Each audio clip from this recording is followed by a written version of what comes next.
Bonsoir à tous, bienvenue dans le journal de Canal 32. Nous sommes le vendredi 4 novembre. Parmi les titres ce soir, un zoom sur les communes qui vont intégrer le Grand 3. L'intercommunalité s'étend désormais dans le monde rural. Nous avons sondé les maires de Mousset, Verrières et Saint-Thibault pour comprendre leurs motivations et leurs attentes. Une idée de sortie, ensuite une sortie en forêt. Le sentier des brebis vient d'être inauguré à Brienne-la-Vieille.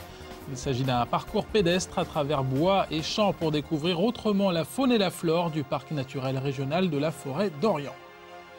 Et puis nous nous intéresserons à l'orchestre au bois des jeunes. Une cinquantaine de musiciens ont profité des vacances de la Toussaint pour participer à un stage de musique classique. Le tout sous la direction du chef d'orchestre au bois, Gilles Millière. Dimanche, les 5 jours de perfectionnement ont été conclus par un concert au collège Eureka de Pont-Sainte-Marie. En s'agrandissant, le Grand 3 prend des airs de campagne. Après Saint-Léger-Près-Troyes, 3 nouvelles communes rurales ont choisi d'adhérer à l'agglomération troyenne. Il s'agit de Verrières, Saint-Thibault et Mousset. Ces villages comptent de 500 à 1700 habitants. Dans le cadre de la réforme territoriale, ils ont jusqu'en juin 2012 pour intégrer une intercommunalité. Ils ont donc opté pour un pôle urbain. Les explications de Christian Vira.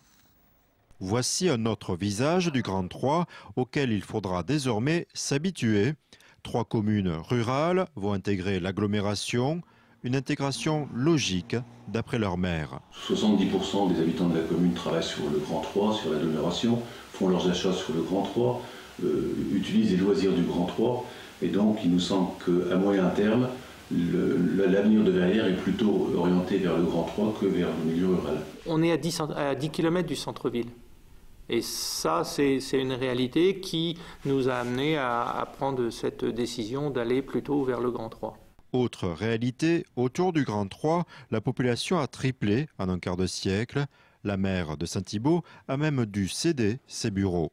Et on se trouve dans l'ancienne mairie que nous avons libérée pour donner la place aux élèves pour une classe supplémentaire. Ces maires et les conseillers municipaux ont dû choisir entre une intercommunalité rurale ou plus urbaine. C'est autour de l'emploi que de toute façon se feront les grandes décisions. On trouve qu'à part Bouilly apparaître notre chef-lieu de canton, on n'a rien qui nous attire de ce côté-là. Eux, ils sont plus attirés vers l'Armance et tout ça, ce que je conçois, mais nous, pas du tout. Donc c'est pour ça qu'on s'est dirigé vers l'autre communauté de communes. En tout, près de 2200 habitants vont intégrer l'agglomération troyenne. À part pour le bus qui va passer, mais qu'est-ce que ça va nous apporter à nous, je ne sais pas trop. Le transfert de compétences de la mairie à l'agglomération concerne l'organisation de l'assainissement, de la collecte des déchets et du transport public. La collecte des ordures ménagères, là il y a des économies de valeur, enfin des économies d'échelle à mettre en œuvre. Des jeunes aujourd'hui qui vont au lycée prennent le bus le matin à 7 h et reviennent le soir à 19 h. Ça fait quand même une amplitude importante. Sur Mousset, il y aura seulement 7 ou 8 rotations au jour, permettra à ces jeunes-là de vivre Troyes et l'agglomération de façon moins contraignante.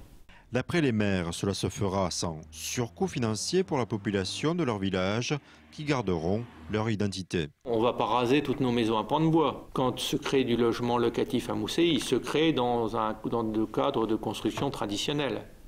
On restera rural. Une petite commune comme Verrières n'aura pas l'influence d'une commune comme Troyes. Et pourtant, elle siégera à ses côtés dès le 1er janvier 2012. Les professionnels de l'enfance réunis aujourd'hui dans le grand amphithéâtre de l'UTT. Il s'agissait de la 8e journée des acteurs, une journée annuelle d'échange autour des problématiques de la protection de l'enfance. Et il y en a besoin en 2010. L'Observatoire départemental a comptabilisé 1320 informations préoccupantes. 64 dossiers ont d'ailleurs fait l'objet d'une suspicion de maltraitance. La journée a été en outre l'occasion de lancer un 2e schéma départemental. La ligne à suivre pour les 5 années à venir. Bernard Bas est directeur général adjoint au Conseil général en charge des affaires sociales. Il répond à Annabelle Millet. Le premier schéma, on a mis l'axe sur la réintroduction des parents dans la prise en charge de la protection de l'enfance. Là, on poursuit dans ce domaine en essayant de développer avec tous nos partenaires. Le schéma, c'est une responsabilité du département, mais il est mis en œuvre avec ses partenaires, l'État, les associations. Donc de développer le soutien à la parentalité et les actions de prévention le plus en amont possible, dès la naissance, dès même avant la naissance, pour les situations des familles qui pourraient connaître quelques difficultés et dans lesquelles l'arrivée d'un enfant risque de causer un déséquilibre. La 14e journée de Ligue 2 de football demain soir avec une affiche à partir de 19 h au stade de l'Aube. L'Estac reçoit Nantes, la meilleure équipe du championnat sur les 7 dernières journées. Si au classement, les deux formations se tiennent avec 19 points chacune, un monde semble séparer les deux clubs, tant en termes de budget que d'effectifs. Pour cette rencontre, l'Estac sera en plus privé de deux éléments majeurs. Le gardien de but Olivier Blondel est suspendu. L'attaquant Sébastien Grax est blessé. Écoutez Jean-Marc Furlan, l'entraîneur troyen, c'était ce matin. Nous, on est serein et calme parce que, en fait, ce n'est pas un match capital pour la survie du club. On n'en est pas là, puisqu'on a suffisamment de cris depuis le début de la saison et de points pour être calme et serein. Mais si les joueurs, si on avait l'espoir de pouvoir jouer, de grandir, il faudrait prendre 3 points contre Nantes, ce qui va pas être facile parce qu'il nous manque Grax, il nous manque Blondel. Donc c'est vrai que j'en reste à ce que je vous dis depuis la saison. Dans des matchs aussi dangereux que celui-là, ce qu'on veut rester, c'est le plus longtemps possible invaincu à domicile. C'est vrai que là, si quelqu'un remportait 3 points, ou l'FC Nantes ou nous, ça donne une perspective jusqu'au 22 décembre, une autre perspective. Et pour affronter les Nantais, Jean-Marc Furlan alignera donc Antoine Philippon dans les buts. Benjamin Psaume fait son retour dans le groupe. Coup d'envoi de la rencontre ce samedi à 19 h au stade de l'Aube. Un stade qui accueillera d'ailleurs à partir de 14 h un forum réunissant chefs d'entreprise et étudiants troyens. L'opération est baptisée les Rendez-vous Business Club. Le but est de faire rencontrer une vingtaine de partenaires économiques du club de football troyen, des employeurs potentiels, avec les 10 000 étudiants de la ville. Une dernière nouvelle de sport. David Mutel avait brossé son portrait il y a 2 semaines. Félicitations à la jeune judoka tauboise Mélanie Clément. La licenciée au judo club de Bar-sur-Aube a décroché hier la médaille de bronze au championnat du monde junior, des championnats qui se déroulent en Afrique du Sud. Mélanie Clément est montée sur la 3e marche du podium dans la catégorie des moins de 48 kilos, pour la plus grande fierté notamment de son entraîneur Didier Charles.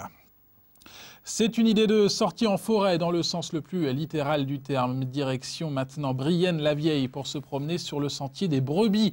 Il vient d'être inauguré. Il s'agit d'un parcours pédestre à travers les champs et les bois. Ce sentier permet de découvrir autrement les riches faunes et flores du parc naturel régional de la Forêt d'Orient.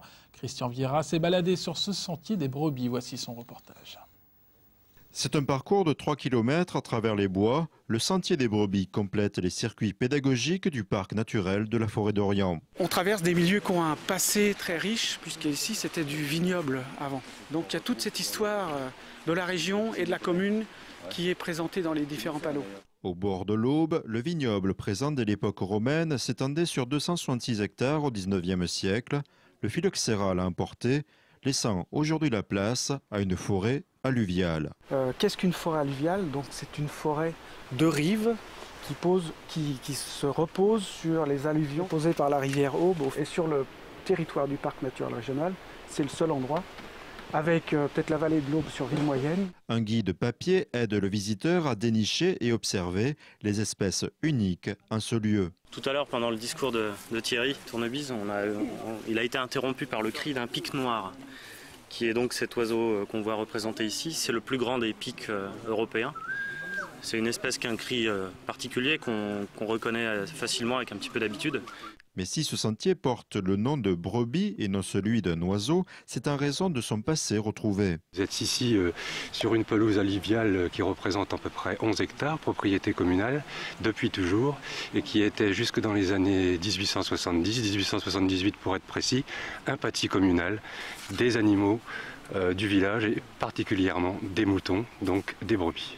Et aujourd'hui, nous avons réussi donc avec cette gestion à réintroduire un éleveur local qui entretient la pelouse avec ses brebis, donc qui retrouve ses sources d'origine. Afin que ce projet de restauration aboutisse, 160 propriétaires de 860 parcelles ont été consultés durant 15 ans. Le point de départ de la visite se situe à l'écomusée de Brienne-la-Vieille.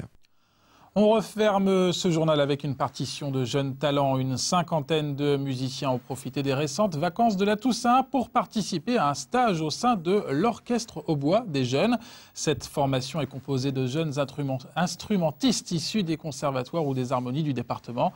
Dimanche, les 5 jours de perfectionnement ont été conclus par un concert au Collège Eureka de Pont-Sainte-Marie. Le tout sous la houlette et la baguette du chef d'orchestre au bois, Gilles Millière. Le reportage de Cyril Tavernet.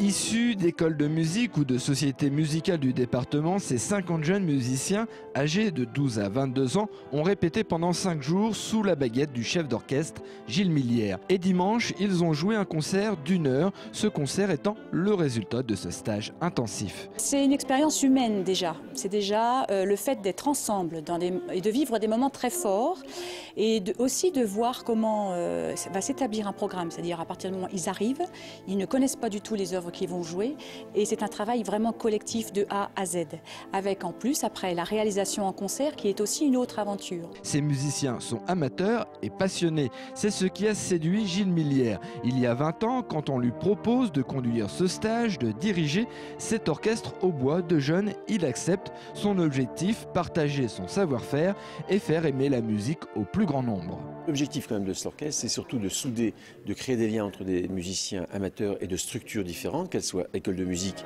ou associations, et les amener à évoluer pour la musique d'ensemble, mais notamment amateurs. Notre objectif, c'est 90% de former des amateurs, les aider à aimer la musique, à l'apprécier, à sentir qu'ils ont une évolution possible, un potentiel de progrès à faire. Mais c'est toujours cet objectif-là. C'est pas du tout sélectif dans le sens de dire on va s'occuper des meilleurs. Non, mais on n'oublie pas les meilleurs à l'intérieur. Et à l'intérieur de cet orchestre, le plus jeune, c'est Louis.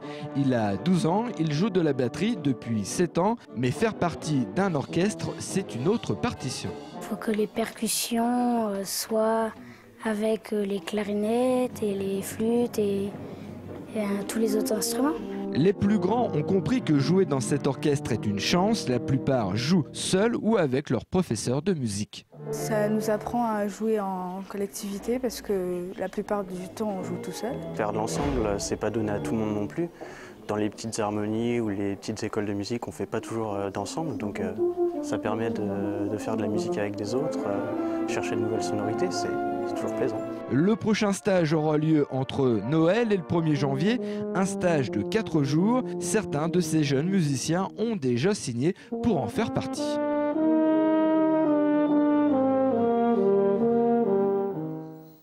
Voilà, c'est la fin de cette édition. Un grand merci pour votre fidélité. Tout de suite, la météo complète pour votre week-end par Sandra Durupt. On se retrouve lundi pour un nouveau JT. Belle soirée à tous et bon week-end sur Canal 32.